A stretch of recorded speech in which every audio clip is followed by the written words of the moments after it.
الحمدللہ رب العالمین والعاقبۃ للمتقین والصلاة والسلام علی رسول نبی الکریم۔ معزز سامعین، سورہ زمر میں اللہ کریم نے دین کی مجلس میں بیٹھنے والوں کو ایک ہدایت کی ہے۔ ہم اپنی گفتگو کا آغاز اسی سے کرتے ہیں، فبشر عباد الذین یستمعون القول۔ کہا میرے محبوب صلی اللہ علیہ وسلم، آپ ان لوگوں کو دین کی بشارت دیں جو دین کی بات کو دھیان سے سنتے ہیں۔ یستمعون القول، صفت استماع سے سنتے ہیں۔ تو اس وقت دو چیزیں دھیان کو خراب کریں گی، ایک موبائل فون، اس کا ایک نقصان ہوتا ہے۔ مکہ مکرمہ میں ایک سکالر کی بات مجھے اس وقت بے ساختہ یاد آ رہی ہے کہ ایک جگہ وہ لیکچر دے رہے تھے تو فرمانے لگے دینی مجالس میں سیل فون ہیل فون بن جاتا ہے۔ دینی مجالس میں سیل فون ہیل فون بن جاتا ہے۔ قرآن کو سعادت ہے کہ اس نے 600 برس کا رکا ہوا وحی کا سلسلہ اس ماہ مبارک نے جوڑا اور دلوں کے صحابہ کرم کا اہتمام کیا۔ اس لیے ماہ رمضان کو ماہ قرآن بھی کہا جاتا ہے، چونکہ قرآن میں کہا گیا شہر رمضان الذی انزل فیہ القرآن، کہ رمضان تو ہے ہی وہ مہینہ جس میں اللہ نے قرآن اتارا۔ بلکہ صرف قرآن نہیں، لکھا ہے علماء نے کہ جتنی بھی آسمان سے لٹریچر اترا، کتابیں یا کتابچے، بکس یا بکلیٹس جتنا بھی اتری، وہ سب کی سب ماہ رمضان میں اتری۔ آسمان کے علم کو سمجھنے کے لیے ماہ رمضان کا خاص عمل دخل ہے۔ جس طرح پودوں کی زندگی میں موسم بہار کا خاص عمل دخل ہوتا ہے، اسی طرح آسمانی علم کو سمجھنے کے لیے ماہ رمضان کی گھڑیاں خاص اثر رکھتی ہیں۔ اس لیے جتنا بھی آسمان سے لٹریچر اترا وہ ماہ رمضان میں اترا۔ تو دار ارقام اس بات پہ ہمارے شکریہ کے مستحق ہیں کہ انہوں نے اس ماہ سیام میں دروس قرآن کا اہتمام فرما کر ہمارے باطن کی دنیا کو اجالنے کا ایک اہتمام کیا۔ پروردگار ان کو اس احسان کی جزا دے اور شکریہ ہماری طرف سے زائد ہے۔ آج کے درس قرآن کا افتتاحی گفتگو میرے ذمہ لگائی گئی اور اللہ کی شان اسے حسن اتفاق سمجھیے کہ افتتاحی گفتگو کا پہلا درس ہی سورہ فاتحہ پر ہے۔ سورہ فاتحہ ہی افتتاح کرنے والے کو کہتے ہیں۔ تو آج کی پہلی گفتگو میرے اور آپ کے ذمہ جو درس قرآن کے حوالے سے ہے وہ سورہ فاتحہ ہے۔ یہ وہ صورت ہے جو سب سے پہلے آسمان سے جو مکمل صورت اتری۔ ویسے تو چند آیات کے حوالے سے پہلی صورت علق اتری، دوسری سورہ مدثر اتری، لیکن یہ پوری صورت نہیں اتری، 5 آیتیں 6 آیتیں۔ لیکن سب سے پہلی صورت جو آسمان سے پوری کی پوری اتری وہ سورہ فاتحہ، اور یہ واحد صورت ہے جو ترتیب نزولی اور ترتیب رسولی ہر دو اعتبار سے پہلے نمبر پہ آئی ہے۔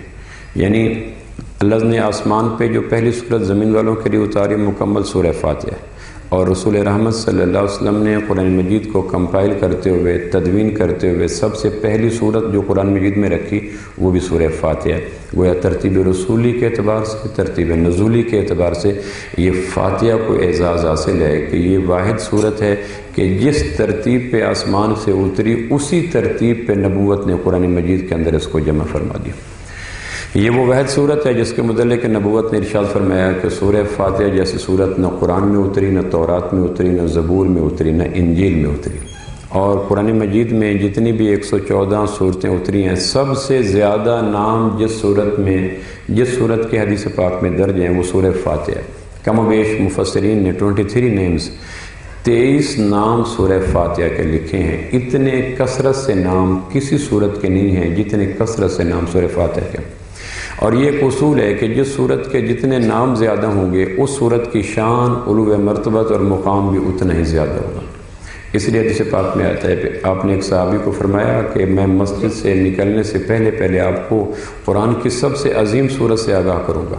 وہ صحابی نکلے تو آپ بھی نکلے، تو انہوں نے یاد دہانی کے طور پر عرض کیا، آپ نے یہ ارشاد فرمایا تھا مسجد کے نکلنے سے قبل قرآن مجید کی سب سے عظیم صورت سے آپ کو آگاہ کروں گا۔ آپ ارشاد فرمائیں، آپ فرمایا ہاں مجھے یاد ہے، قرآن مجید کی ساری صورتوں میں سب سے عظیم ترین صورت سورہ فاتحہ ہے۔ تو اللہ پاک نے اس صورت کو ہر نماز کی ہر رکعت کے اندر لازم قرار دیا، اور یہ صورت پورے قرآن مجید کے مضامین کا خلاصہ ہے۔ علماء مفسرین نے اس صورت کی تفسیر میں پوری کی پوری الگ الگ کتابیں شائع کی۔ ابوالکلام آزاد رحمہ اللہ کی ایک کتاب ہے ام الکتاب، وہ کم و بیش 250 یا 300 صفحات پر مشتمل ہے اور ساری کی ساری سورہ فاتحہ کے اوپر ہے۔ اس کے علاوہ بڑے بڑے قدیم مفسرین نے سورہ فاتحہ کے حوالے سے لمبی لمبی بحثیں کی ہیں، تو اس میں بے شمار تزکیہ نفس کے، تربیت انسانی کے بے شمار پہلو موجود ہیں۔ تو میں اور آپ سب سے پہلے سورہ فاتحہ کا تلاوت کرتے ہیں، اس کے بعد پھر سورہ فاتحہ کا عام فہم ترجمہ کرتے ہیں، پھر اس میں چند الفاظ کے عام لغوی مفہوم بیان کرتے ہیں، اس کے بعد سورہ فاتحہ اپنے پڑھنے والوں کی تربیت کس طرح کرتی ہے وہ چند اہم مضمون کی طرف اشارہ کرتے ہیں۔ اعوذ باللہ من الشیطان الرجیم، بسم اللہ الرحمن الرحیم، الحمد للہ رب العالمین، الرحمن الرحیم، مالک یوم الدین، ایاک نعبد و ایاک نستعین، اہدنا الصراط المستقیم، صراط الذین انعمت علیہم غیر المغضوب علیہم ولا الضالین، آمین آمین۔ عام فہم اس کا ترجمہ جو آپ کے ہاتھ میں وہ بکلیٹ دیا ہوگا دار رقم کے انتظامیہ میں، اس نے لکھا ہوا ہے الحمد للہ رب العالمین، اللہ ہی کے لیے تعریف اللہ ہی کے لیے ہے، الرحمن الرحیم جو تمام کائنات کا رب ہے اور رحمان الرحیم ہے، مالک یوم الدین روز جزا کا مالک ہے، ایاک نعبد و ایاک نستعین ہم تیری ہی عبادت کرتے ہیں اور تجھ ہی سے مدد مانگتے ہیں، اہدنا الصراط المستقیم ہمیں سیدھا راستہ دکھا، صراط الذین انعمت علیہم غیر المغضوب علیہم ولا الضالین ان لوگوں کا راستہ جن پر تو نے انعام فرمایا، جو معطوب نہیں ہوئے، جو بھٹکے ہوئے نہیں ہیں۔ سورہ فاتحہ کے یہ عام فہم ترجمہ۔ اب ہم سورہ فاتحہ کے اندر چند اہم الفاظ کا لغوی معنی بیان کرتے ہیں، جس کی وجہ سے قرآن مجید کے ادبیت کے حوالے سے، فصاحت و بلاغت کے حوالے سے عرب جھوم جھوم اٹھے تھے۔ قرآن مجید کے الفاظ میں وہ کون سی معنویت ہے، وہ کون سی جامعیت ہے، وہ کون سی گہرائی اور گہرائی ہے، جس کے بنا پر قرآن مجید کا چیلنج آج بھی نان مسلم عربز کو ایک کچوکے لگاتا ہے، مہمز لگاتا ہے، کیا ان کنتم فی ریب مما نزلنا علی عبدنا فاتوا بسورہ، کہ اگر تمہارا یہ دعویٰ ہے کہ یہ قرآن محمد عربی صلی اللہ علیہ وسلم کا ذاتی کلام ہے، تو تم بھی عرب ہو، تمہاری مادری زبان بھی عرب ہے، عربی کے الفابیٹک سے تم بھی آگاہ ہو، روزانہ کالم لکھتے ہو، اشعار لکھتے ہو، ناول لکھتے ہو، نوبل پرائز لیتے ہو، تو قیامت تک آنے والے عربوں کے ذہن کے اوپر کچوکے لگاتا ہو قرآن مجید یہ آیت پیش کرتا ہے کہ اگر تم یہ سمجھتے ہو کہ قرآن ایک انسان کا کلام ہے، تو تم بھی کوشش کر کے مجتمع ہو کر اجتماعی دانش کو کام میں لا کر اس جیسی ایک صورت بنا کے دکھا دو۔ یہ چیلنج جس طرح عہد نبوت میں نصف النہار کی طرح روشن تھا، آج بھی یہ چیلنج اسی طرح دوپہر کے سورج کی طرح روشن ہے، اور اللہ کی شان کہ عالم کفر اسلام کے خلاف بے پناہ سازشیں کرنے کے باوجود اس چیلنج کو قبول کرنے کے لیے تیار نہیں ہے۔ حالانکہ آج بڑے بڑے یہودی عرب بھی ہیں، عیسائی عرب بھی ہیں، اور ان کے لیے بڑا آسان موقع تھا قرآن مجید کی حقانیت کے اوپر دھبا لگانے کے لیے، معاذ اللہ، کہ وہ قرآن جیسی ایک صورت بنا دیتے، لیکن پتہ نہیں اس میں آسمان والے کا وہ ایک معجز نما کلام ہے کہ ہر قسم کے اسلام کے خلاف ریشہ دوانیاں کرنے والے لوگ قرآن مجید کی اس چیلنج کو قبول کرنے کے لیے تیار نہیں ہیں کہ کم و بیش تم سارے مل کر قرآن مجید کی 3 آیات والی چھوٹی ننھی منی سی آیت سورہ عصر ہے، سورہ کوثر ہے، اس جیسی تم ایک صورت بنا دو۔ لیکن عجیب بات ہے کہ آج تک کوئی عرب قرآن مجید کے اس چیلنج کو قبول کرنے کے لیے تیار نہیں ہوا۔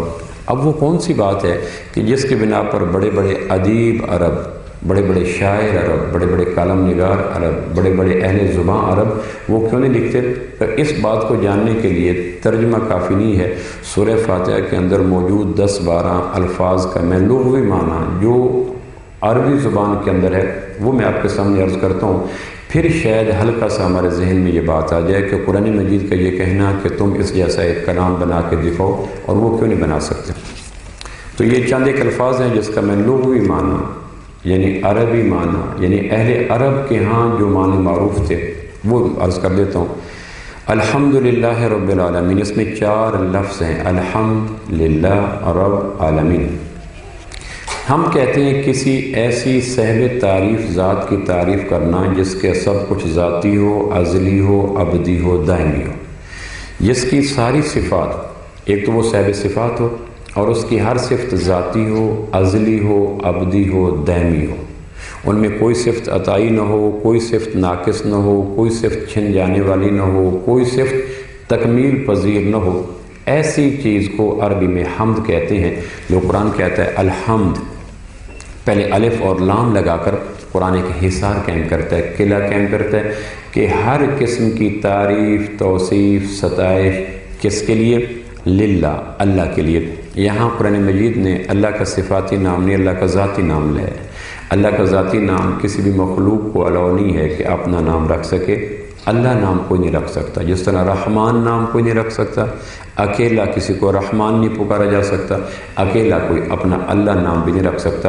اور قرآن مجید نے بتایا کہ کائنات میں جتنی بھی تعریف، توصیف، مدح، ستائش کا حقدار اگر کوئی ہے تو للہ، وہ اکیلا اللہ ہے اور کوئی نہیں ہے۔ اللہ کون ہے؟ رب۔ رب کہتے ہیں آہستہ آہستہ کسی چیز کو کمال کی طرف لے جانے والی ذات کو عربی میں رب کہتے ہیں۔ تدریجاً، گریجولی، دھیرے دھیرے، آہستہ آہستہ کسی چیز کو ناتمام سے تمام تک لے جانا، نقص سے کمال تک لے جانا، کمی سے عروج تک لے جانے والی ذات کو عربی میں رب کہتے ہیں۔ اور اللہ کہتا ہے کہ الحمدللہ، تعریفوں کے قابل تو ہے ہی اللہ۔ اور اللہ کون ہے؟ جو رب ہے، کائنات کی ہر چیز کو تدریجاً، گریجولی، دھیرے دھیرے نقص سے کمال کی طرف لے جاتا ہے۔ اور اگر آپ نے اس کو دیکھ لو تو 21 دن مرغی کے نیچے پڑے ہوئے انڈے کے اوپر غور کریں۔ ہمارے ایک پروفیسر تھے ڈاکٹر ایوب صاحب زارو جی کے، GC یونیورسٹی میں نے ایک دن ان سے پوچھا کہ یہ انڈے کو آپ جو ہیچری میں رکھتے ہیں اور اندر اس کے فنکشن پہ غور کرتے ہیں، کبھی مجھے دکھائیے گا۔ ایک GC یونیورسٹی کی بات ہے۔ تو انہوں نے مجھے کہا کل آپ اتنے بجے آ جائیے گا، ہم نے 24 گھنٹے انڈے کو مصنوعی ہیٹ دے کر ہم نے توڑنا ہے اور آپ کو دکھائیں گے کہ 24 گھنٹے کے بعد انڈے کے انٹیریئر سسٹم میں، اندرونی نظام میں کیا کیا تبدیلیاں آ جاتی ہیں۔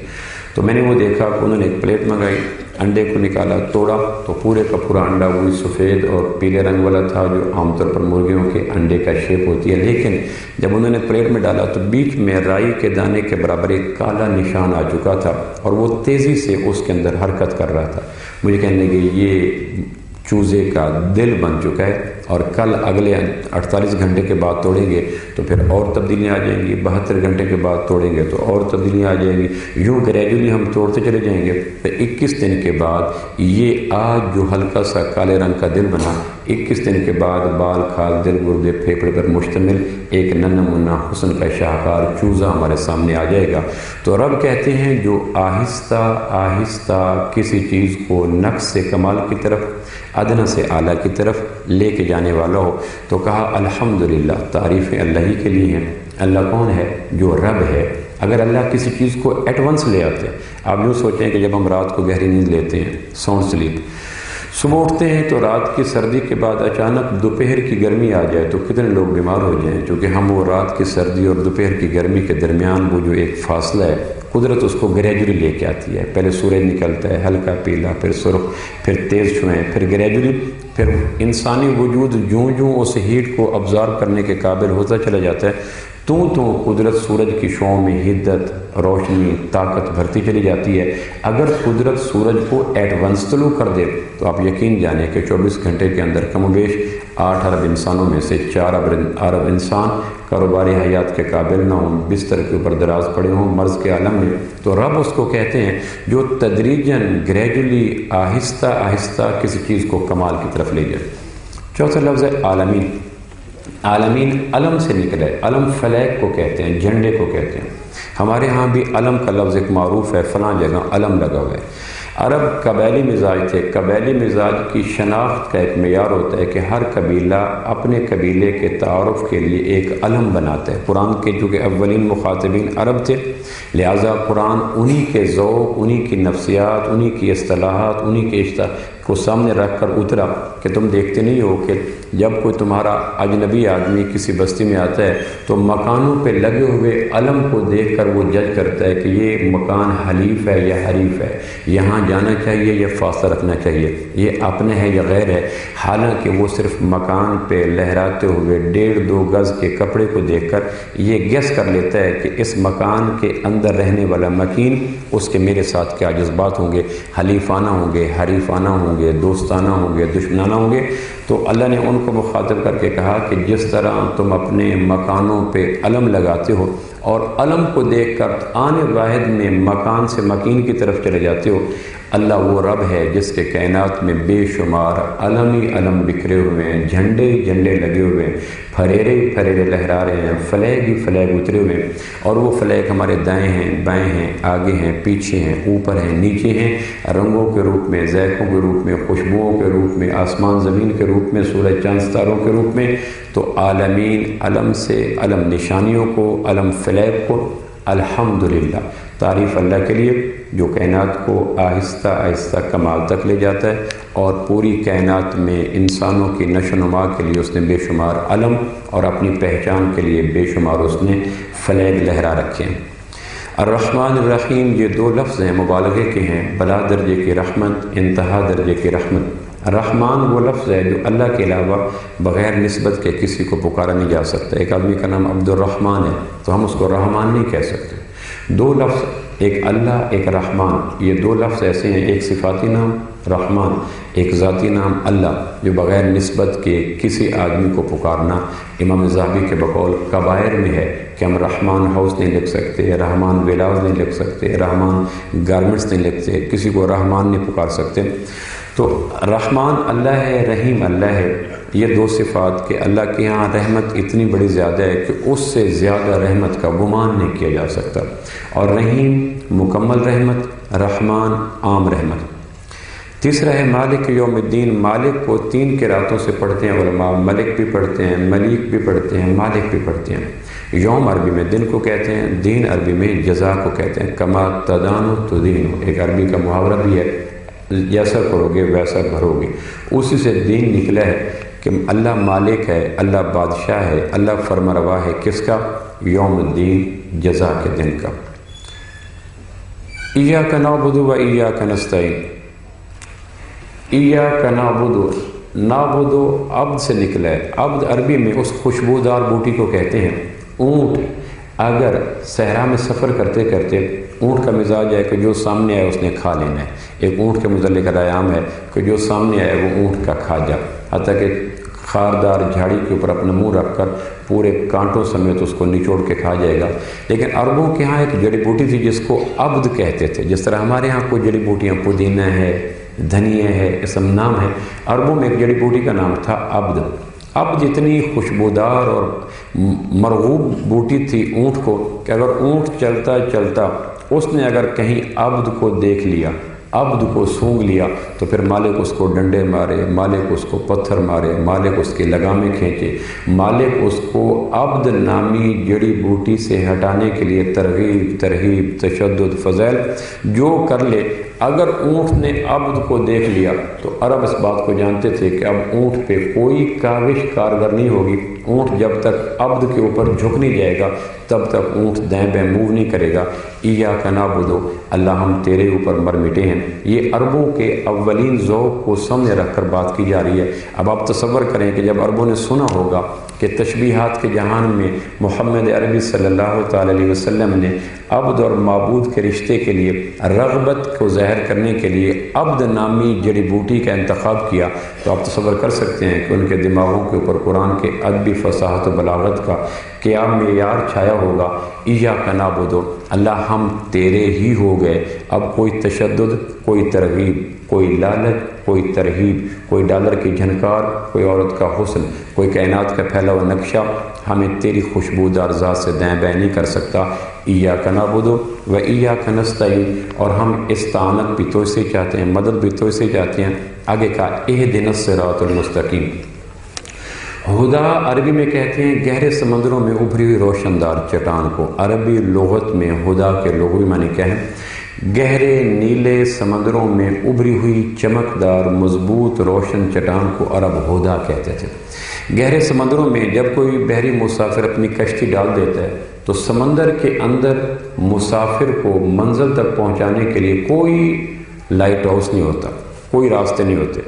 سمندر کی سطح ہموار ہوتی ہے، اس میں کوئی نشان نہیں ہوتا، ہاں گہرے سمندروں میں یعنی وہ مسافر کو، بحری مسافر کو منزل سے ہمکنار کرنے کے لیے جو چیز کام دیتی ہے وہ سمندروں میں ابھری ہوئی وہ روشن چٹان ہوتی ہے۔ جب وہ چٹان کو دیکھ لیتا ہے تو اس کی آنکھوں میں چمک، اس کے لہجے میں خوشی، اس کے روئے روئے سے مسرت کے جگنوں یوں چمکتے ہیں، وہ سمجھتے ہیں ہاں ہاں یہ وہ چٹان ہے جس سے کشتی گزر کر دائیں یا بائیں مڑے گی۔ تو مجھے بتایا تھا سابقہ مسافروں نے کہ آگے منزل آ جائے گی، آگے جزیرہ آ جائے گا۔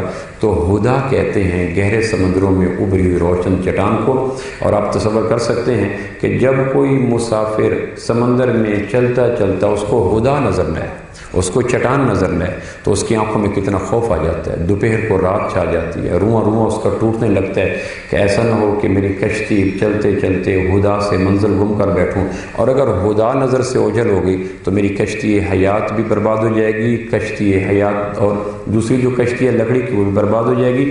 لہٰذا اگر بحری مسافر کو ہدا نظر آ جائے تو نہ کشتی ہدا سے ٹکراتا ہے، نہ ہدا کو نظروں سے اوجھل کرتا ہے۔ اس کے لیے کل کائنات ہوتی ہے کہ مجھے ہدا نظر آ گئی، اب مجھے اسی ہدا کو دیکھ کر دائیں مڑنا ہے۔ قرآن نے کہا اہدنا الصراط المستقیم، اللہ ہمیں دکھا ہدا۔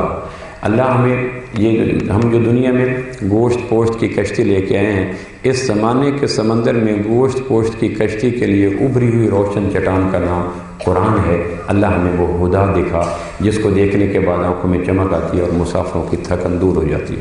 تو اہدنا ہدا یعنی وہ ابھری ہوئی گہری چٹان۔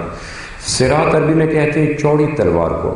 عربوں میں کسی قبیلے کی عظمت کا معیار ہوتا تھا سائم سے اور صراط سے، دو چیزیں۔ جس طرح آج کل کسی ملک کی طاقت کا معیار ہے کہ جو ملک ایٹمی پاور ہے یا نہیں، ملک کے اسلحہ خانہ کے اندر جدید قسم کے ویپنز ہیں یا نہیں، بحری بیڑا ہے یا نہیں، تو آج کسی ملک کی قوت کا اندازہ ایسے ہوتا ہے۔ عربوں کے قبائل کی قوت کا اندازہ ان کی دو چیزوں سے ہوتا تھا کہ ان کے پاس سائم ہے یا نہیں، ان کے پاس صراط ہے یا نہیں۔ سائم کس کو کہتے ہیں؟ وہ گھوڑا جو جنگ کے ہر مرحلے کے لیے تیار ہو۔ جنگ میں بھوک ہے تو برداشت کرنے کا عادی ہو، پیاس ہے تو برداشت کرنے کا عادی ہو، سردی ہے تو برداشت کرنے کا عادی ہو، گرمی ہے تو برداشت کرنے کا عادی ہو، پہاڑوں پہ چڑھنا پڑے تو وہ سموں سے آگ نکالتا ہوا چڑھ جائے، گہری وادیوں میں اترنا پڑے تو نتنوں سے سانس نکالتا ہوا اتر جائے، سینہ صحرا میں جانا پڑے تو وہ اس کو پاٹتا ہوا گزر جائے۔ کوئی موسم، کوئی خطہ، کوئی کیفیت جس گھوڑے کو میدان جنگ میں پسپا نہ کر سکے اس گھوڑے کو عرب سائم کہتے تھے۔ اس لیے ہمیں بھی کہا گیا نا یا ایھا الذین آمنوا کتب علیکم الصیام، ایمان والو تمہیں صوم رکھ کر سائم بننے کو کہا گیا ہے کہ جہاد زندگانی میں شیطان آنکھوں کے ذریعے، کان کے ذریعے، زبان کے ذریعے، جذبات، کیفیات، احساسات کے ذریعے، ڈالر، یورو، درہم، دینار کے ذریعے، لالچ، ترغیب کے ذریعے اگر کسی موڑ پر شیطان تمہیں اچکنا چاہے تو روزے کو رکھ کر، تم صوم رکھ کر سائم بن جاؤ تاکہ جہاد زندگانی میں اپنے ازلی ابدی دشمن سے پنجہ آزمائی کرنے کے لیے قابل ہو جاؤ۔ تو عربوں کے ہاں بڑا قبیلہ وہ ہوتا تھا جس کے پاس سائم زیادہ ہوتے تھے۔ آپ کے لشکر میں سائم کتنے ہیں؟ کہ 10 ہیں۔ وہ کہتے ہیں اس سے مت ٹکراؤ، ہر کیفیت میں لڑنے جھگڑنے کی طاقت رکھنے والے گھوڑے سائم ان کے پاس موجود ہیں۔ اور دوسرا عربوں کی قوت کا اندازہ ہوتا تھا صراط سے۔ صراط کہتے ہیں چوڑی تلوار کو۔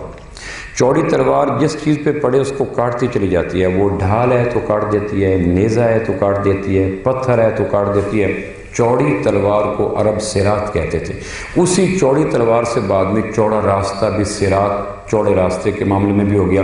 وہ راستہ جو اتنا کھلا ہو کہ چلنے والے کو پھسلنے کا، گرنے کا کوئی اندیشہ نہ ہو۔ تو قرآن نے کہا گیا اہدنا، اللہ ہمیں روشن راستہ دکھا، مضبوط راستہ دکھا، ابھرتا ہوا راستہ دکھا اور چوڑا راستہ دکھا۔ اب آپ اندازہ کریں کہ تشبیہات کے جہان میں گرتی ہوئی آبشاریں جب عرب سنتے ہوں گے تو ماں سوائے اپنے روحانی سر کو جھکانے کے وہ یہ کہہ اٹھتے ہوں گے بھئی ہاں اس کلام کا جواب لانا بنی نوع انسان کے ممکن نہیں ہے کہ ایک ایک چیز کو واضح کرنے کے لیے قرآن تشبیہات کے جہان میں، استعارات کے جہان میں کتنی نادر قسم کی تشبیہات کا انتخاب کرتے ہوئے بلا درجے کی روانی کے ساتھ چلتا چلا جا رہا ہے۔ ایک ایسا دریا ہے جس میں بہاؤ ہی بہاؤ ہے۔ اہدنا، یہ آدمی درخواست کرتا ہے ہمیں وہ چٹان دکھا جو روشن بھی ہو، چٹان دکھا جو مضبوط بھی ہو، چٹان دکھا جو ابھری بھی ہو، اور راستہ دکھا جو چوڑا ہو۔ صراط، اہدنا الصراط، اہدنا الصراط المستقیم۔ مستقیم کہتے ہیں ہموار کو، جیسے ہم لینڈ سکیپنگ کرتے ہیں نا، کسی مالی کو بلاتے ہیں کہ یہ ہم نے ایک گراؤنڈ بنانا ہے اور اس میں ہم نے پلانٹس لگانے ہیں، تو پہلے آ کے وہ مالی زمین کو ہموار کرتا ہے، ڈھیلوں کو توڑتا ہے، گڑھوں کو پر کرتا ہے، راستے کو سیدھا کرتا ہے۔ تو لینڈ سکیپنگ ضروری چیز ہوتی ہے پودوں کو لگانے سے پہلے، تو ہموار زمین جس میں ذرا بھر بھی اونچ نیچ نہ ہو، جس میں ذرا بھر بھی ڈھیلا نہ ہو، جس میں ذرا بھر بھی گڑھا نہ ہو، اور بالکل جیسے آج کے دور میں موٹر وے کہہ سکتے ہیں کہ خوبصورت راستہ چمکتا ہوا۔ اب ہم اندازہ کریں کہ ہم ایک جمائی کے اندر ان ساری چیزوں کو مانگ جاتے ہیں اور جمائی ختم ہوتی ہے تو سورہ فاتحہ ختم ہو چکی ہوتی ہے، ہمیں اندازہ نہیں ہوتا کہ ہم نے کیا کیا مانگا۔ اللہ ہمیں روشن راستہ دے، اللہ ہمیں مضبوط راستہ دے، اللہ ہمیں چمکدار راستہ دے، اللہ ہمیں چوڑا راستہ دے، اللہ ہمیں ہموار راستہ دے۔ تو پروردگار سوچتے ہوں گے کہ اللہ کے بندے تمہیں پتہ بھی ہے کہ مانگا کیا ہے اور مانگا کس بے نیازی سے اور کس بے دھیانی سے مانگے۔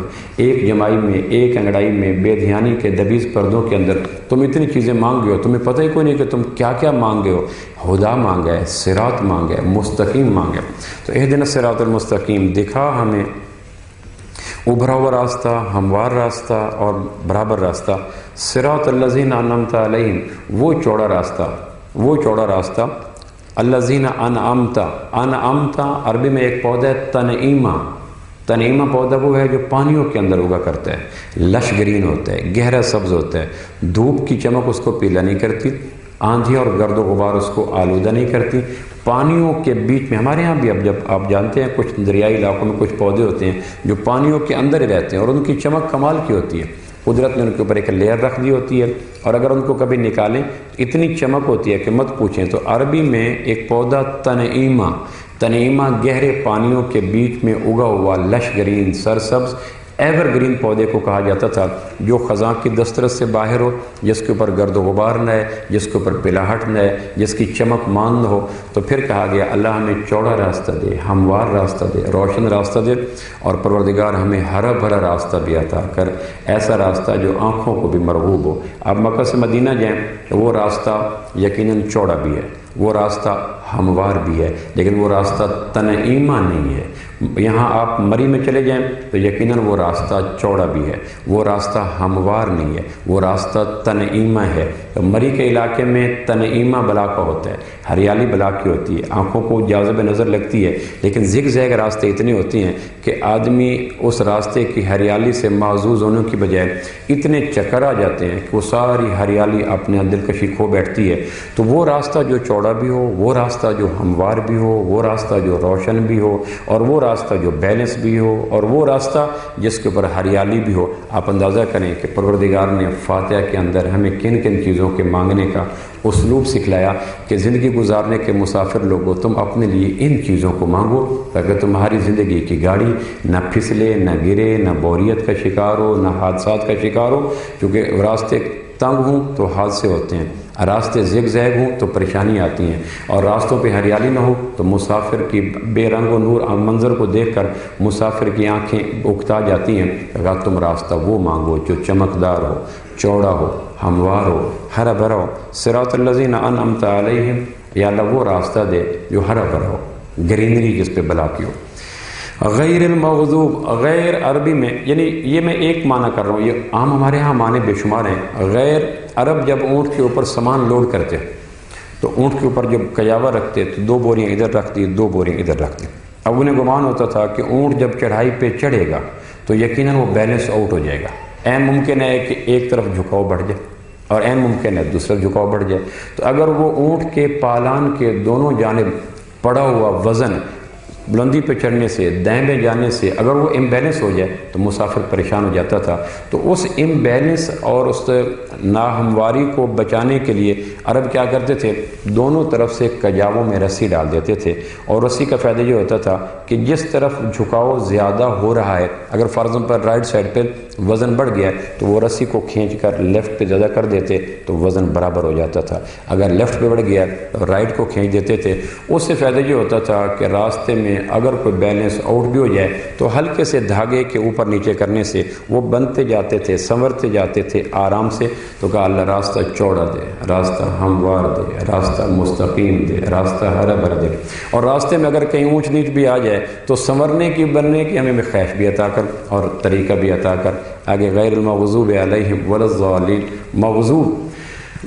مغضوب کے متعدد معنی، ایک معنی یہ ہے کہ شیر غصے کے عالم میں، بھوک کے عالم میں اگر کسی شکار پہ اپنے پنجے گاڑ دے اور چاروں پنجوں کے نوکیلے ناخن اگر شکار کے وجود میں اتر جائیں اور اس کے اب کھلا ہوا منہ، شکار کی گردن اس کے منہ میں آ جائے۔ آپ تصور کریں ایک ہرن ہے، بھاگتا بھاگتا جا رہا ہے، شیر کو بھوک شدید ہے، اٹیکنگ پوزیشن میں آ چکا ہے، اس نے چھلانگ لگائی، اس کے نوکیلے پنجے نرم و نازک ہرن کے وجود میں پیوست ہو گئے، پورا وجود اس کے اوپر آ گیا اور اس کا کھلا ہوا جبڑا اس کے گردن پہ آ گیا۔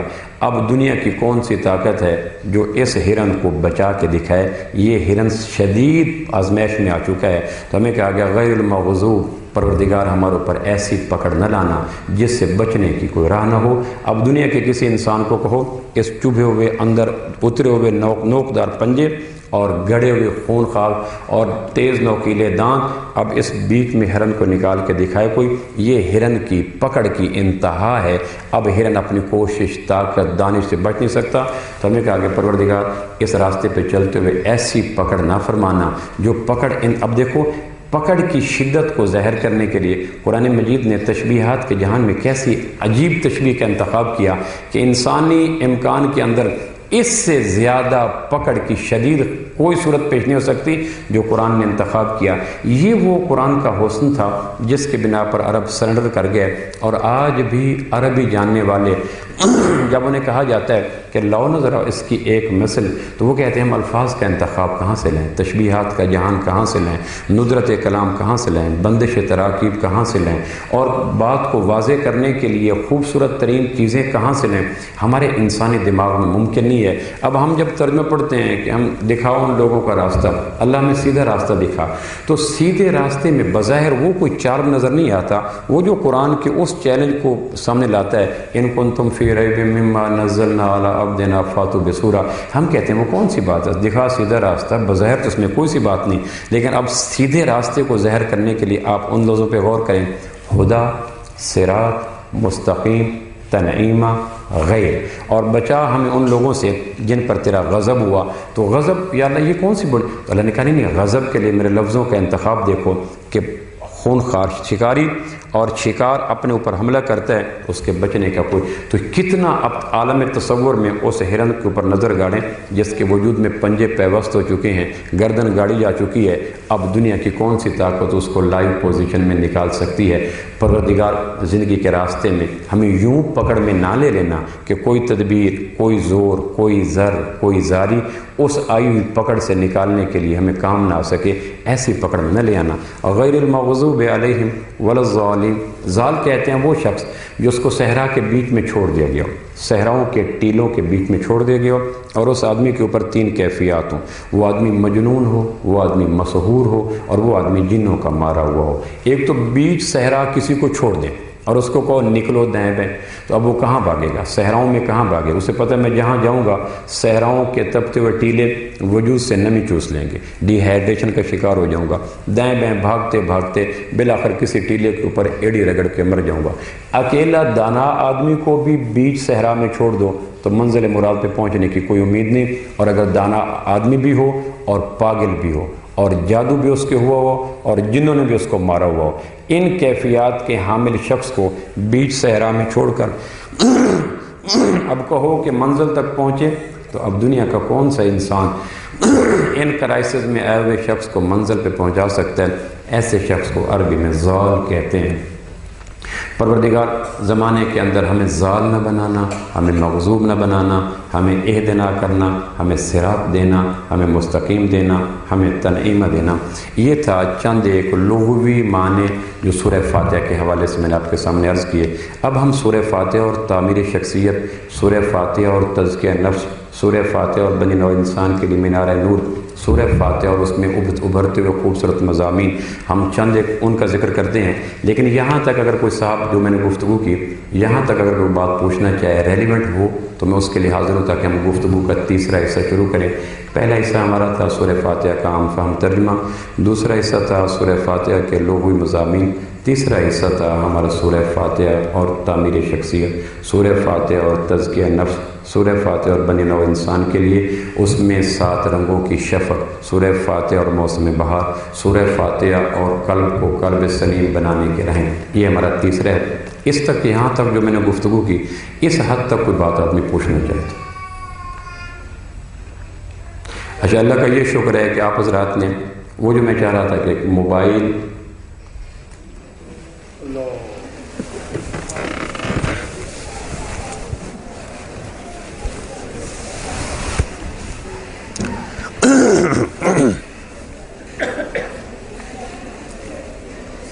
بس پونا گھنٹہ ہے، اس میں ہمیں تھوڑے سے مضامین بیان کرنے ہیں، تو سوال و جواب کی نشست کے لیے آخری 5 منٹ، لیکن وہ منتظمین کا یہ ہے کہ سوال تحریری روپ میں ہوں، اس میں حسن انتظام قائم رہتا ہے، مجلس کا نظم و نسق قائم رہتا ہے، تو ہم گفتگو کے آخری حصے پہ 5-7 منٹ 10 منٹ دیں گے تاکہ پوری صورت اپنے تمام تر سینیریو کے ساتھ، تمام تر جمالیاتی پہلوؤں کے ساتھ آپ کے سامنے آ جائے گی۔ تو ممکن ہے جو اب سوال اس وقت ممکنہ آپ کے ذہن میں لغوی بحث کے بعد اٹھ رہے ہیں، این ممکن ہے تشریحی اقدامات کے بعد وہ سوالات کا ویسے جواب مل جائے، نہ بھی ملا تو پھر اس کے بعد ہم اس گفتگو کو اٹھا رکھیں گے۔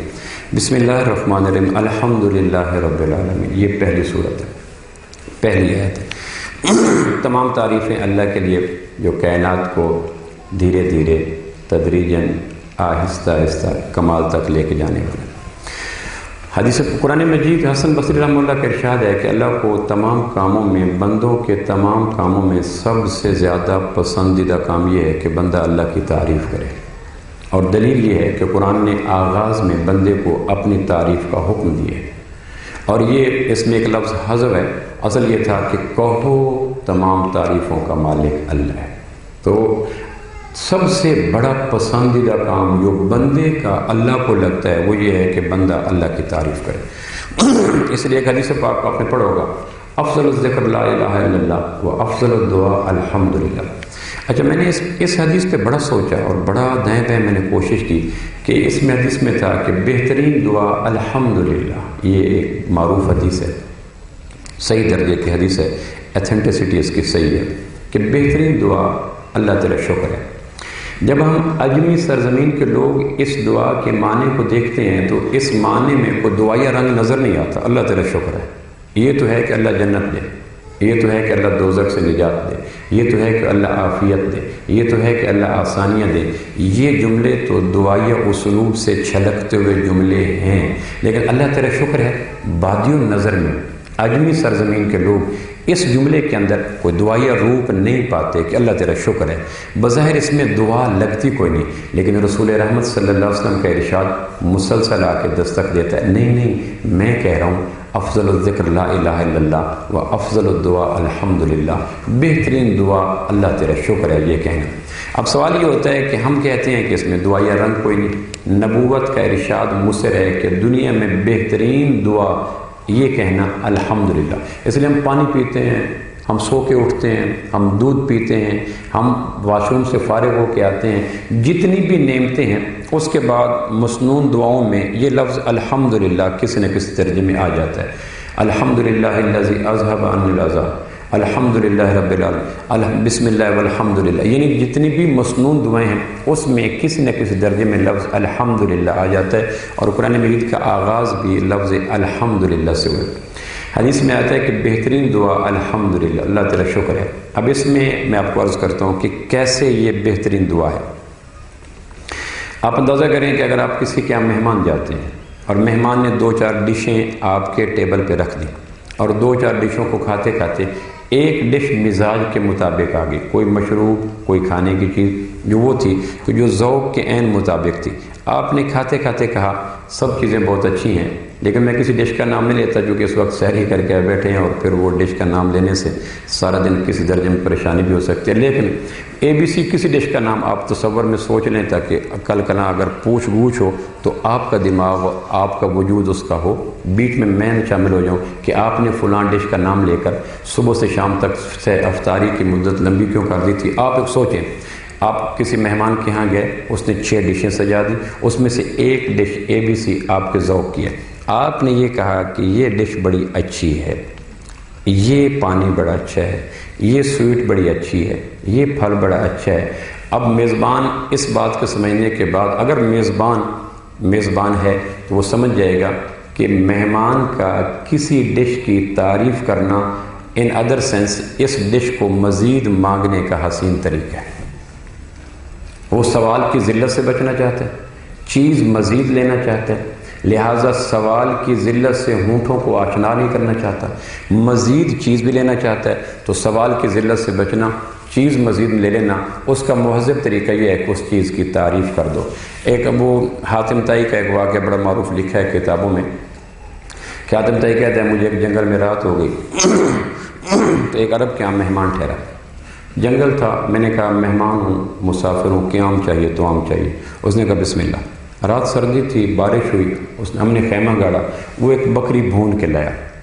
اچھا، عربوں کے ہاں گوشت ویسے بھی بڑا مرغوب تھا، پھر سردیوں میں بھوک زیادہ لگتی ہے، پھر سفر میں بھوک زیادہ لگتی ہے، تو وہ جو بکری کھائی نا تو بڑے خوش ہوئے، تو بکری کھاتے کھاتے بیچ میں کلیجی بھی بھنی ہوئی تھی، تو وہ کہنے لگا کہ حاتم طائی نے میزبان سے کہا نعم الکبد، بکری بڑی اچھی بھنی تھی لیکن کلیجی بڑی کمال کی چیز تھی، یہ کہا اور وہ میزبان باہر چلا گیا۔ کوئی گھنٹہ 2 گھنٹہ گزرے، ہم کھا کے سو چکے تھے اپنے اس خیمے میں، دستک ہوئی، ہم نے کہا کون؟ اس نے کہا آپ کا میزبان۔ ہم نے دروازہ کھولا تو اس نے خوبصورت بھنی ہوئی کلیجیاں گرم گرم تھال کے اندر لا کر کمرے میں رکھی، کہ یہ کھا لیں۔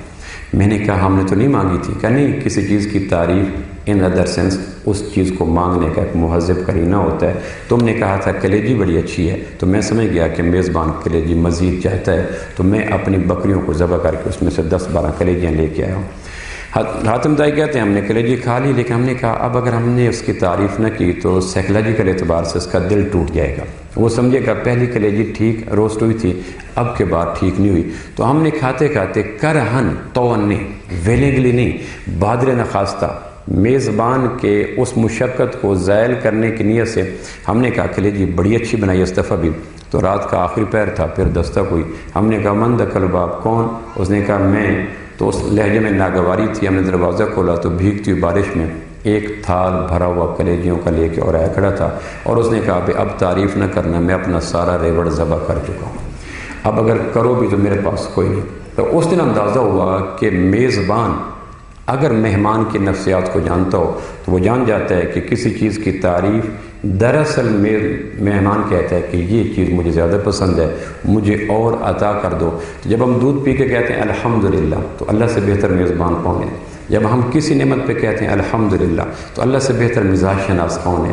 جب ہم کسی نعمت پہ کہتے ہیں الحمدللہ تو اللہ نے تو ہمیں مینوفیکچرنگ کی ہے، اللہ ہماری نفسیات کا خالق ہے، تو وہ جانتا ہے کہ بندہ دراصل سوال کی ذلت سے بچتے ہوئے مزید چیز کی خواہش کرتے ہوئے اس نے اس چیز کی تعریف کر دی، لو فرشتوں اس کو یہ نعمت اور دے دو، چونکہ تعریف کا مقصد چیز کا مزید مانگنا ہوتا ہے۔ اور نبی رحمت اس بات کو جانتے تھے کہ انسانوں کی تاریخ میں مشکل ترین کام کسی سے سوال کرنا ہوتا ہے۔ انسانیت کی لمبی تاریخ میں حمالیہ کو دائیں بائیں شیفل کرنا، کوئی ہندو کش کو اٹھا کے دائیں بائیں پھینکنا، بحر کنوز کو گلاس میں بھر بھر کے روئی کے چولستان میں پھینک دینا، یہ اتنا مشکل نہیں۔ کسی سے کوئی چیز مانگنا، آدمی کی روح ٹوٹ جاتی ہے، روح متصل ہو جاتا ہے، اندر بکھر جاتا ہے، وجود کے اوپر کچوکے پڑتے ہیں، آدمی قسطوں میں مر جاتا ہے۔ انسانیت کی تاریخ میں مشکل ترین کام ہے کسی سے مانگنا۔ اس بات کی میں آپ کو مثال دیتا ہوں، ہم میں سے جو ملازم لوگ ہیں وہ اس بات کو جانتے ہیں، وہ ملازم جو بڑے مہذب ہوتے ہیں اپنی مہینے کی تنخواہ دوسرے دن بیوی کے ہاتھ پہ رکھ دیتے ہیں۔ ایسے ملازم جب اپنی تنخواہ اپنی بیوی کے ہاتھ پہ رکھ دی تو دوسرے دن اگر اس کو 100 روپے چاہیے تو وہ سوال کی ذلت کو، شدت کو کم کرنے کے لیے وہ سوال کی اٹھان یوں کہے گا، مسز پیٹرول ڈلوانا ہے 100 روپے دیجیے گا۔ اب پیٹرول پہلے ذکر کیوں کیا، 100 بعد میں کیوں کہا؟ کہ وہ جو سوال ایک اندر ذلت پیدا کرتا ہے، اس ذلت کو کم کرنے کے لیے اس نے پہلے کہا میں نے پیٹرول ڈلوانا ہے 100 روپے دیجیے گا، حالانکہ 100 روپے بھی اپنا، اہلیہ بھی اپنی، لیکن انسانی نفسیات ہے، مانگتے ہوئے طبیعت پہ بوجھ آتا ہے۔ تو نبی رحمت صلی اللہ علیہ وسلم نے ہمارے اوپر احسان کرتے یہ فرمایا کہ دیکھو جب تمہیں کسی چیز کی ضرورت ہو اور سوال کی ذلت سے بچنا چاہو، چیز مزید مانگنا چاہو، تو چیز کے بعد کہہ دیا کرو الحمدللہ۔ اللہ جان جائے گا یہ صحت اور چاہتا ہے، عزت اور چاہتا ہے، مال اور چاہتا ہے، وقار اور چاہتا ہے، علم اور چاہتا ہے، ذوق اور چاہتا ہے۔ تو قرآن مجید کا آغاز ہے الحمدللہ، اللہ ساری تعریفیں تیرے لیے ہیں۔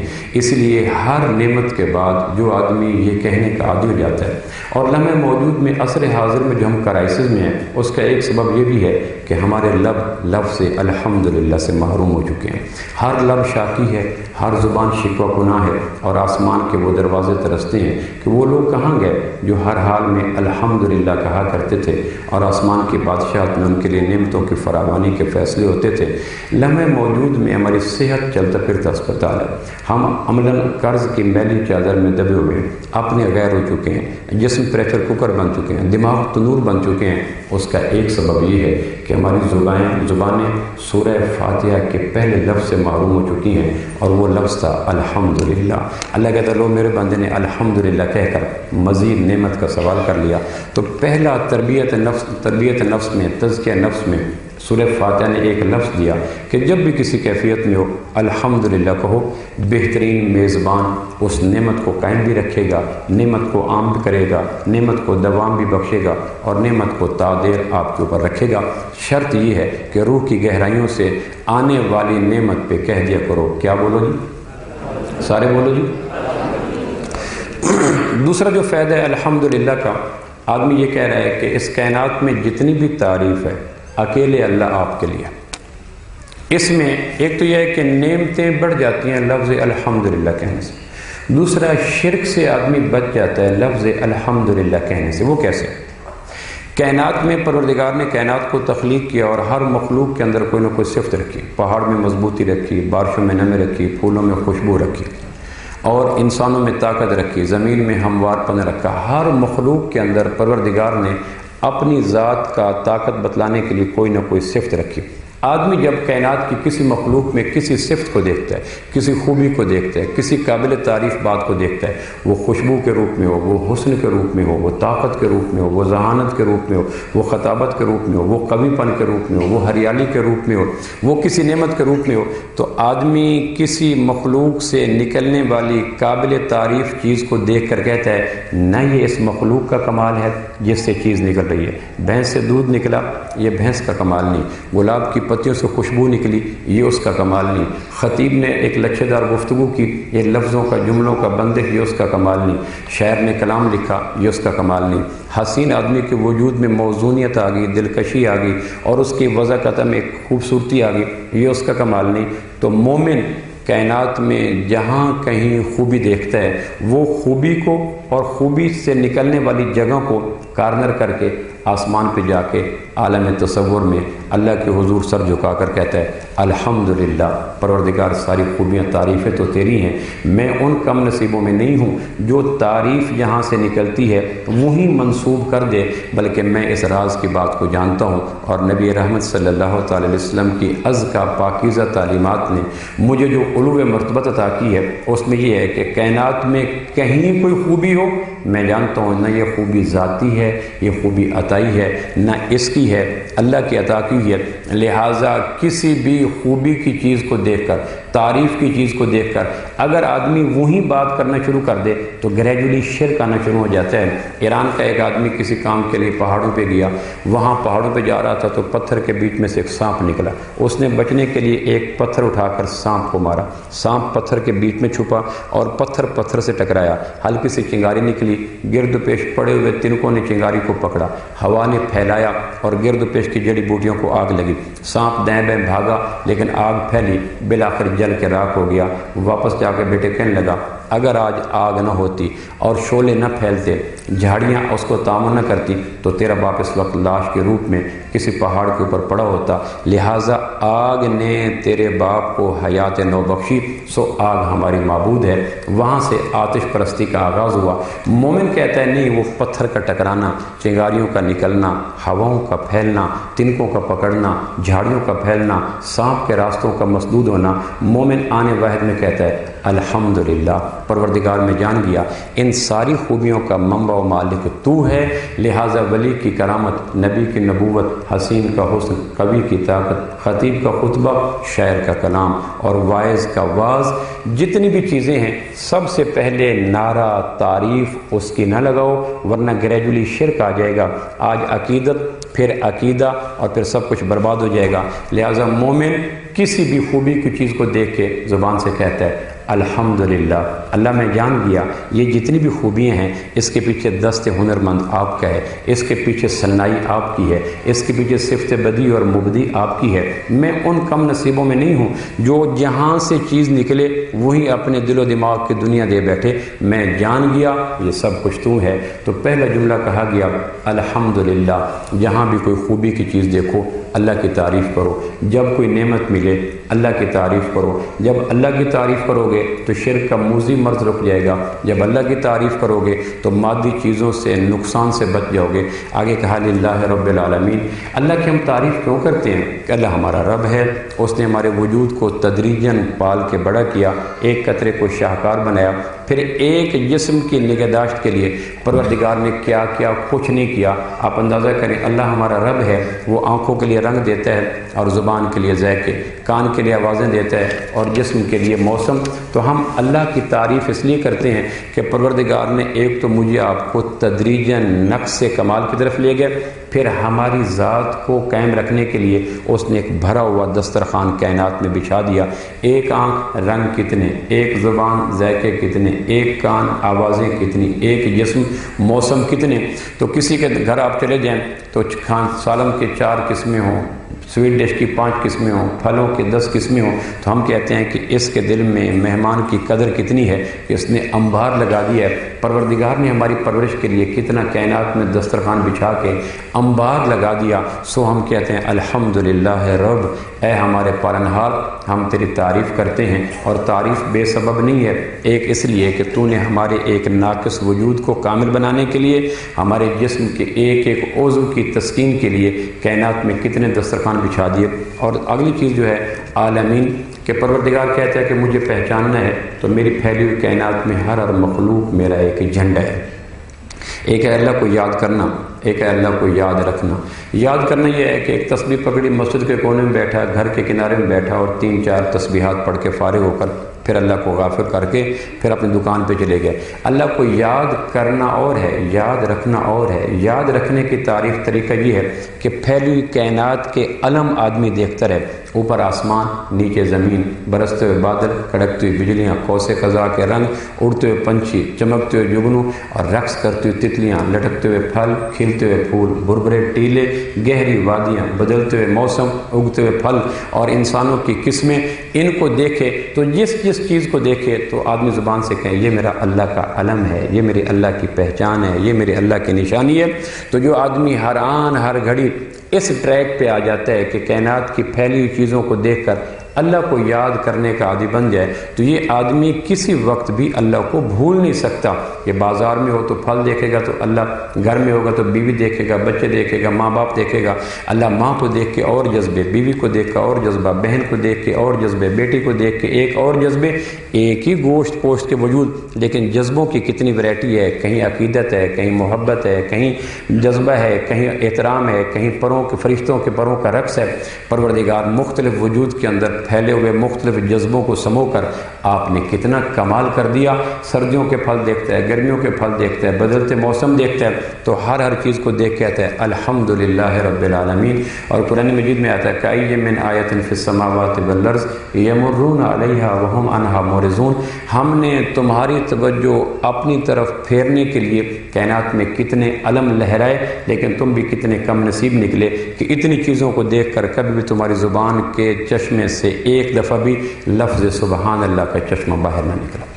دودھ پی گئے، آم کھا گئے، آم کی تعریف کی کہ چونسا آم اچھا ہے، دودھ کی تعریف کی کہ خالص ہو گیا، گوشت کی تعریف کی کہ بڑا اچھا ملا، تو آسمان کے کھلے ہوئے پھاٹک دیکھتے رہے کہ آم کا بنانے والا اور دودھ کا بنانے والا اور پھولوں کا کھلانے والا، ایک ایک چیز کو دیکھا، دودھ دیکھا تو بھینس کو پیار سے دیکھا، پھل دیکھا تو باغ کی تعریف کی۔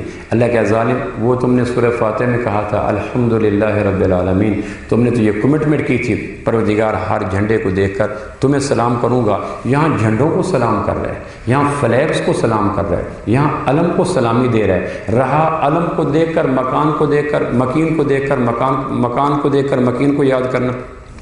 تو قرآن مجید یہ کہتا ہے کہ جب بھی پھیلی ہوئی کائنات کو دیکھو تو کہو الحمدللہ رب العالمین، اور آگے ذہن میں آتا ہے کہ پروردگار تو نے ہمارے اوپر احسانات اتنے کیوں کیے؟ جواب دیتی ہے الرحمن الرحیم، یہ کوئی میری مجبوری نہیں ہے، یہ کوئی تمہاری بندگی نہیں ہے، یہ سارے احسانات کی وجہ یہ ہے کہ میں رحمان ہوں، میں رحیم ہوں، میں تمہارے گناہوں سے نظر انداز کر کے تمہیں ہر آن ہر گھڑی نعمتوں میں جو پالتا پوستا چلا جاتا ہوں، اس کا بنیادی سبب کو تمہارا استحقاق نہیں ہے۔ تمہیں تو پتہ نہیں تھا آنکھ کیا ہوتی ہے اور میں نے ماں کے پیٹ میں عطا کر دی، تمہیں تو پتہ نہیں تھا زبان کیا ہوتی ہے اور میں نے ماں کے پیٹ میں عطا کر دی، اور زبان بھی دی، گویائی بھی، آنکھ بھی دی، بصارت بھی، اور کان بھی دیے، سماعت بھی، اور دماغ بھی دیا، تفکر بھی دیا، تو ان چیزوں کا فائدہ کو مجھے کوئی نہیں، تم ساری بندگی کرو میں رب ہوں، نہ بندگی کرو میں رب ہوں۔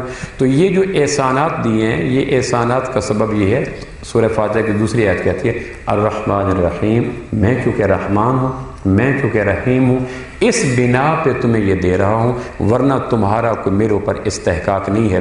اور تیسرا ہے مالک یوم الدین، آدمی اترانے لگتا ہے، نازش بے جا کا شکار ہو جاتا ہے۔ پروردگار رحمان ہے، پروردگار رحیم ہے، بے شک اس کی آنکھوں سے جو دیکھو، زبان سے جو بولو، کان سے جو سنو۔ تو تیسری آیت آ کر تھوڑا سا ڈنکا بجاتی ہے، بی ویئر، خبردار، ہوش میں رہو، اللہ کی صفت و رحمانی اور رحیمی کا مس یوز استعمال نہ کرو۔ اللہ رحمان بھی ہے، رحیم بھی ہے، اللہ مالک یوم الدین بھی ہے، اللہ تمہاری آڈیو ویڈیو بنا رہا ہے، اللہ کی آنکھوں سے جو دیکھ رہے ہو، فَمَن يَعْمَلْ مِثْقَالَ ذَرَّةٍ خَيْرٍ يَرَهُ وَمَن يَعْمَلْ مِثْقَالَ ذَرَّةٍ شَرٍّ يَرَهُ، جو ایک ایک ذرہ جسم سے اعمال کے روپ میں نکل رہا ہے، وہ آڈیو ویڈیو کے ذریعے پرنٹ ہو رہا ہے، اور قیامت والے دن اللہ نکال دے گا۔ صفت رحمان اور رحیم دلوں کے اندر جو ایک ناز نخرہ پیدا کرتی ہے، اور شیطان اس کو بنیاد بنا کر گناہوں کی طرف لے جانے کے لیے استعمال کرتا ہے، کوئی بات نہیں، جو کرو اللہ رحمان رحیم ہے، تو اس کے آگے بیریئر آ جاتا ہے، مالک یوم الدین، اللہ مالک ہے قیامت والے دن کا۔ اور چوتھی ہے ایاک نعبد و ایاک نستعین، علماء نے لکھا پورے قرآن کا خلاصہ فاتحہ، اور پورے فاتحہ کا خلاصہ ایاک نعبد و ایاک نستعین۔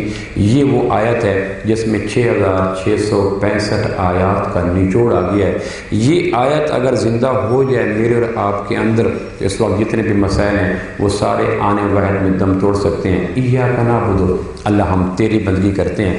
ایک سوال پیدا یہ ہوتا ہے کہ نماز تو میں اکیلا پڑھ رہا ہوں، لیکن صیغہ میں جمع کا استعمال کر رہا ہوں، میں تیری بندگی کرتا ہوں، یہ نہیں کہا ہم تیری بندگی کرتے ہیں۔ ایاک نعبد، جمع کا صیغہ آ گیا نا، وَإِيَّاكَ نَسْتَعِينُ، اور ہم تو اسے مدد مانگتے ہیں۔ تو اس میں شعور کے اندر یہ پیغام دیا جاتا ہے کہ بندگی میں اکیلے نہ چلے جایا کرو، دوسروں کو بھی شریک کیا کرو، نیکی میں اکیلے نہ رہا کرو، دوسروں کو بھی ہم سفر بناؤ۔ دیکھتے نہیں ہو، ہم تیری بندگی کرتے ہیں اور ہم تو اس سے مدد چاہتے ہیں۔ ایاک نعبد، اللہ ہم تیری ذات کے اوپر اس طرح مر مٹے جس طرح اونٹ عبد نامی جڑی بوٹی پہ مر مٹتا ہے۔ پروردگار جب سے تمہیں دیکھا ہے، تیری قوتوں کو دیکھا ہے، احسانات کو دیکھا ہے، اس کے بعد تو ہم کسی کے ہوتے ہوئے طبیعت یوں وحشت کرتی ہے جس طرح اونٹ کو عبد بوٹی نظر آ جائے تو پھر دنیا بھر کا چارہ اس کو ڈال دو، وہ کسی کی طرف نگاہ غلط انداز بھی نہیں ڈالتا۔ پروردگار جب سے ہم تیرے ہوئے ہیں اس کے بعد کسی اور کا ہو جانے کو جی نہیں کرتا۔ اور دوسرا اس کا مفہوم یہ ایاک نعبد، طریق و معبد کہتے ہیں وہ راستہ۔ آپ نے کبھی دیکھو کاشتکار جب ہل چلاتے ہیں تو زمین پڑی ہوتی ہے، پھر اس کی پگڈنڈیاں ہوتی ہیں، لوگ پگڈنڈیوں سے چلتے ہیں، کچھ اجرت پسند لوگ پگڈنڈیوں کے طویل ڈسٹنس کو کم کرنے کے لیے بیچ میں سے چل پڑتے ہیں.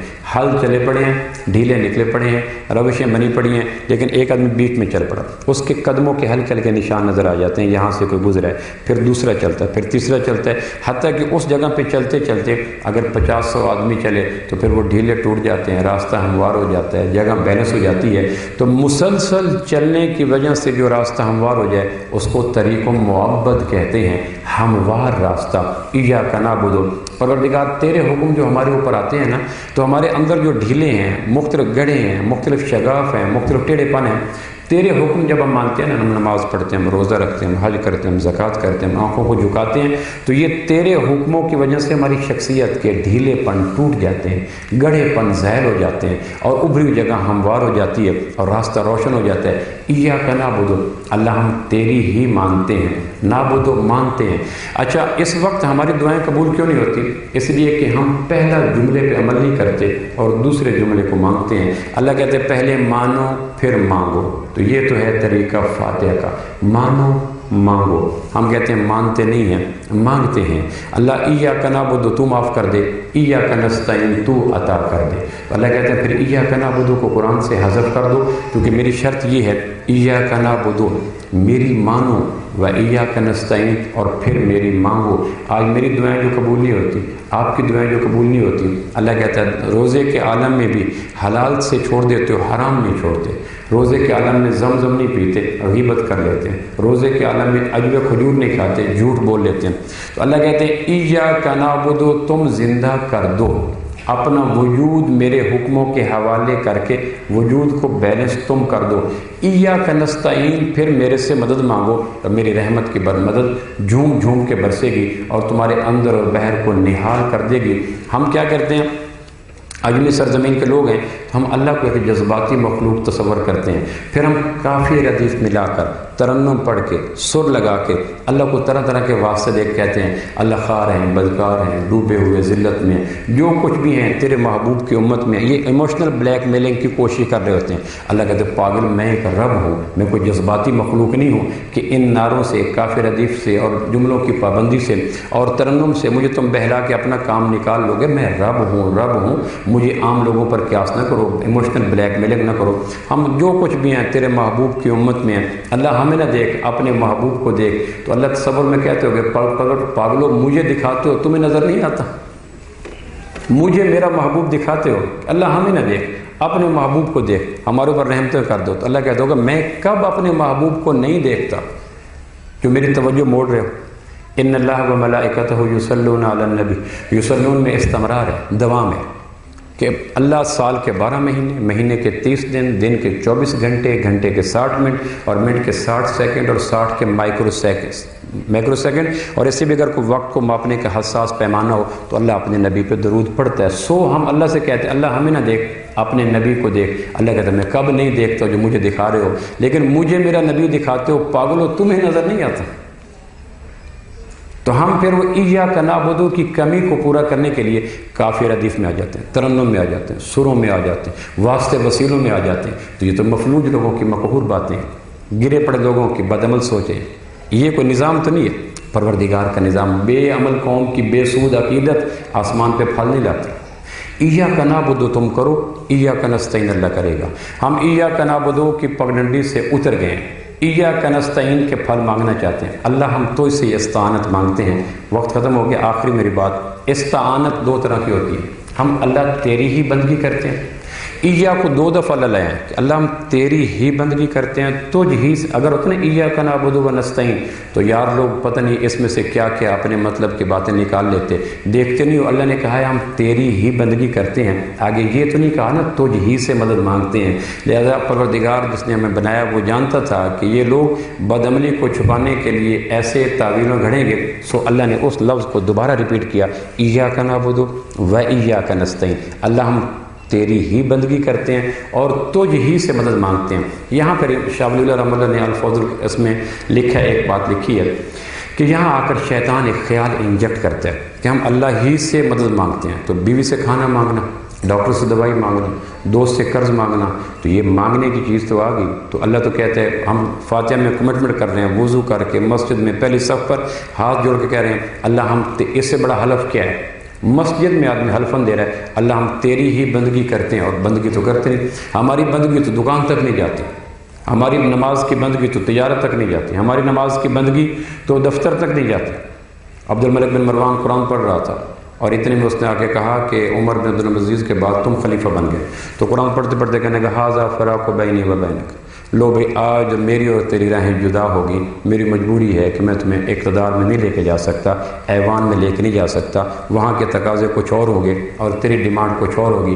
محسوس نہ کرنا، یہ کہہ کہ قرآن کو چوما سینے سے لگایا اور اس کو کپڑے میں لپیٹا، اونچی جگہ پہ رکھ دیا کہ کل تو نے جو ڈیمانڈ کرنی ہے ظلم نہ کرو، رشوت نہ لو، نجائز کام نہ کرو، میری مجبوری ہوگی کہ میں نے تمہاری آواز پہ کان دھرنے نہیں ہے، لہٰذا تیری اور میری جدائی کا وقت آ گیا۔ ہم نماز میں کہتے ہیں اللہ تیری ہی بندگی کریں گے، اللہ کہتے ہیں لو نماز کے بعد دکان پہ جاؤ، تو دکان پہ ویسے کہ ویسے ایاک نستعین، اللہ ہم تجھ ہی سے مدد مانگتے ہیں۔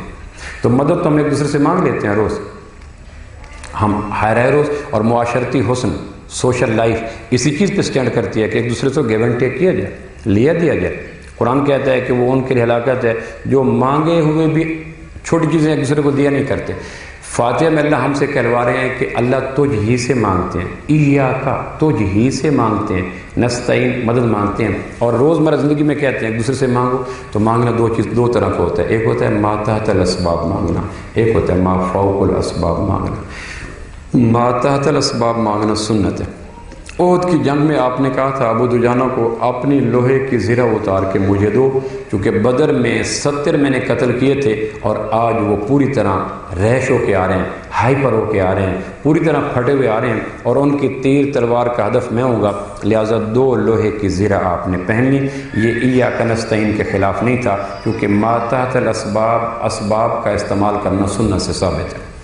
جب آپ کو مرحب کی بابی زینب نے زہر دیا تو آپ نے آخری وقت فرمایا تھا کہ 9 کنوؤں کا پانی لے کے آؤ، کیونکہ مختلف کنوؤں کا پانی ڈالنے سے وجود کے اندر زہر نکل جاتی ہے، تو آپ نے مختلف کنوؤں کا پانی استعمال کیا۔ حنین کے موقع پہ آپ نے صفوان بن امیہ سے زریں مانگی، ایک یہودی سے آپ نے زریں لے لی۔ تو اسباب کے دنیا میں ما تحت الاسباب ایک دوسرے سے چیزیں مانگنا یہ شرک نہیں ہے۔ استعانت وہاں متصر ہوتی ہے جب ما فوق الاسباب کس سے مانگا جاتا ہے۔ شاہ ولی نے لکھا ہے کہ شیطان آ کر مشرکین مکہ کو مثالیں دیتا ما تحت الاسباب کی اور تیار کرتا ما فوق الاسباب پر۔ زندہ آدمی سے ایک دوسرے چیز مانگنا یہ ما تحت الاسباب ہے، لیکن ایک آدمی 500 سال پہلے فوت ہو چکا ہے اور اس سے مانگنا یہ ما فوق الاسباب ہے۔ تو بات کرنا ما تحت الاسباب کی اور فٹنگ کرنا ما فوق الاسباب پر، یہ وہ شیطان کا ہم رنگ زمیں جال ہے جس کے مجھے ایک آدمی کہنے لگا شیخ پورہ میں ایک سکھ طبیب سے دوائی لینا شرک ہے۔ میں نے کہا نہیں، تو کہا دات دربار پہ جا کے مانگنا۔ اب وہ کمپیریزن دیکھیں، ایک تقابلی فضا دیکھیں، یعنی وہ گرو نانک کے سکھ کو کہہ رہا ہے کہ جس سکھ سے دوائی لینا یہ تو توحید کے خلاف نہیں ہے، اور اتنے بڑے ذات سے مانگنا جن کا پورا لاہور پہ پھریرا ہے وہ شرک ہو جاتا ہے۔ اب یہ بظاہر بادی نظر میں کتنا اپیلنگ جملہ تھا، لیکن وہ ایک غلطی کر رہا تھا کہ مثال دے رہا تھا ما تحت الاسباب کی اور ثابت کر رہا تھا ما فوق الاسباب کو۔ ایاک نستعین میں جس استعانت غیر اللہ کی منافی ہے وہ یہ ہے کہ ما فوق الاسباب کسی سے نہ مانگو، ما تحت الاسباب مانگنا سنت ہے۔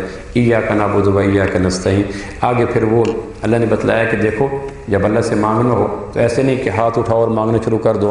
اس صورت کو صورت الدعا بھی کہتے ہیں، اس صورت کا نام صورت السوال بھی ہے، اس صورت کا نام صورت الشفا بھی ہے، اس صورت کا نام صورت الصلاۃ بھی ہے۔ مانگنا کیسے ہے؟ تو ہمارے روزمرہ کا معمول ہے کہ جب فقیر کسی سے مانگنے کے لیے آتا ہے تو فقیر پہلے جس سے مانگ رہا ہے اس کی حیثیت دیکھتا ہے۔ اگر وہ مونچھم والا ہے تو مار صاحب کہہ دے گا، اگر 2 پیس والا ہے تو باؤ جی کہہ دے گا، ہم جیسا ہے تو اول تو مانگے گا نہیں، اور اگر مانگ بھی لے گا اسے پتہ ہے ملے گا کچھ نہیں، لہٰذا وہ طائرانہ کہہ دیتا ہے مولوی صاحب مولوی صاحب مولوی صاحب، چونکہ پتہ ہے کہ یہاں سے کچھ ملے گا نہیں، اس لیے وہ ہمیں وہ وقت ضائع نہیں کرتا۔ میرے علاقے میں ایک فقیر مانگ رہا تھا، تو میں نے پوچھا روزانہ، میں بیٹھتا اپنے گاؤں، میں نے کہا روزانہ کتنی انکم ہو جاتی ہے؟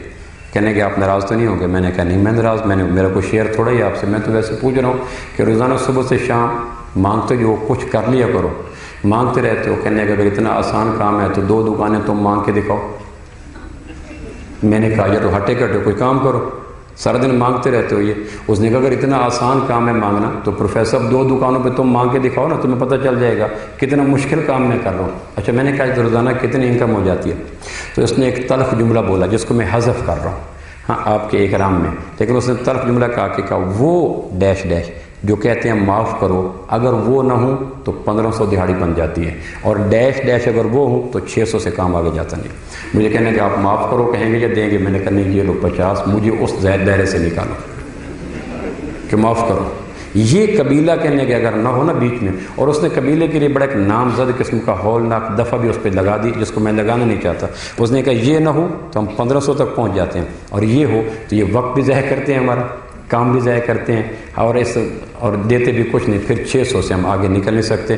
تو اللہ نے بتلایا بھی مانگنے کا طریقہ کیا ہے۔ تو یہ نہیں کہ ہاتھ اٹھاؤ اللہ یہ دے دے یہ دے دے، یہ پہلے دعا نے سکھایا، جس سے مانگ رہا ہے دل کو متوجہ کرو کس سے مانگ رہے ہو۔ آپ علیہ السلام بیٹھے تھے، ایک آدمی دعا مانگ رہا تھا، یا من لا تراہ العیون ولا تخالطہ الظنون ولا یصفہ الواصفون ولا تغیر الحوادث ولا یخشى الدوائر، یوں دعا مانگ رہا تھا، اے وہ ذات جس کو کوئی دیکھ نہیں سکتے، یا من لا تراہ العیون ولا تخالطہ الظنون، اور جس کو گمان نقصان نہیں دے سکتے، ولا اس طرح مانگتے اے وہ ذات اے وہ ذات اے وہ ذات، لمبی چوڑا دل کو کہتا گیا کس سے مانگ رہے ہو، وہ کون ہے کون ہے کون ہے، پھر آخر پہ کہنے لگا میری مغفرت فرما دے۔ تو آپ علیہ السلام کے پاس بیٹھے تھے حضرت بلال، آپ نے کہا وہ جو انڈا ہمارے پاس سونا پڑا نا مرغی کے انڈے کے برابر، وہ اس کو دے کے آؤ۔ حضرت بلال نے اس کو جا کے دیا، اور پھر آپ نے اس کو بلایا کہ جانتے ہو میں نے تمہیں کیوں دیا؟ اس نے کہا جی صلہ رحمی کی ہوگی، آپ نے کہا نہیں۔ اس نے کہا میں قریش کا ہوں، آپ نے کہا نہیں۔ اس نے کہا ترس کھایا ہوگا، آپ نے کہا نہیں۔ اس نے کہا پھر آپ فرمائیں، آپ نے کہا تو نے مانگنے کا اسلوب بڑا اچھا اختیار کیا، جو سورہ فاتحہ میں اسلوب ہے کہ مانگنے سے پہلے جس سے مانگ رہے ہو اس کی عظمتیں، اس کی تعریف، الحمدللہ رب عالمین الرحمن الرحیم مالک یوم الدین، یہ سارا دل کی غفلت کو دور کرنے کے طریقے ہیں۔ کس سے مانگ رہے ہو کون کون؟ آخر پہ آ گیا ایاک نعبد و ایاک نستعین، آخر پہ آ کے مانگا کیا؟ اہدنا الصراط المستقیم، وہ جو میں نے آپ کو شروع میں بات کی، یا اللہ مجھے وہ راستہ دکھا، میری زندگی کے لیے بڑے پرپیچ زیگ زیگ شیطان نے راستہ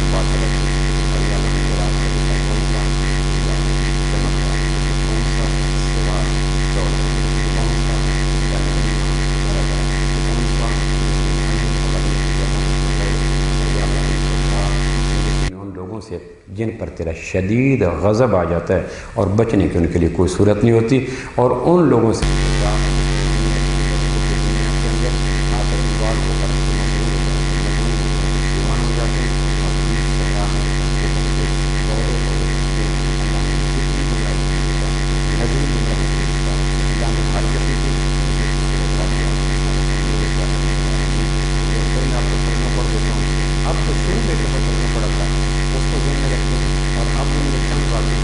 اس کو ذہن میں رکھیں، اور پھر آنے والی نماز میں سورہ فاتحہ جب آپ پڑھیں تو ان لفظوں پہ غور کیجیے گا کہ میں کیا مانگ رہا ہوں، الحمدللہ رب العالمین الرحمن الرحیم مالک یوم الدین ایاک نعبد و ایاک نستعین اہدنا الصراط المستقیم صراط الذین انعمت علیہم غیر المغضوب علیہم ولا الضالین۔ مغضوب پہ جب پہنچیں گے تو چیخیں نکل جاتی ہیں، پروردگار ان لوگوں میں نہ کر جو شدید گرفت میں آ جاتے ہیں، شدید عذاب میں آ جاتے ہیں، اور پکڑ کی ایسی ہمجیت ہمنو قسم میں آتے ہیں، ان سے بچنے کی کوئی صورت نہیں ہوتی۔ اللہ کریم مجھے اور آپ کو عمل کی توفیق نصیب فرمائے، جو غلطیاں کمی کوتاہیاں ہوں معاف فرمائے، اور جو بھلائیاں ہوئیں اپنے۔ دوسری ہماری صورت تھی، اس کو میں دانستہ چھیڑنا نہیں چاہتا، سورہ اخلاص، وہ ایک بڑا خوبصورت موضوع ہے۔ اللہ نے چاہا تو ہم کسی دوسرے درس میں اس کی ساری تفصیلات کو رکھیں گے۔ اب اگر میں چھیڑ دوں تو اس کا فائدہ کوئی نہیں ہوگا۔ قل هو اللہ احد، اللہ ایک قرات کر دوں گا، اور وہ روز ایک جماعی کی آڑ میں ہم مکمل کر کے رکوع پہ چلے جاتے ہیں، اور میری گفتگو بھی اس جماعی کے زیادہ وقت نہیں رکھے گی۔ سو میں چاہتا ہوں اگلی کو نشست ایسا موقع ملا، منتظمین نے کو موقع دیا، تو اس میں ہم پھر سورہ اخلاص کو تفصیل کے ساتھ رکھیں گے، اس کی لغوی، اس کی نحوی، اس کے مفاہیم، اس سے تزکیہ نفس کے ثبوت۔ اللہ کریم مجھے اور آپ کو عمل کیجیے۔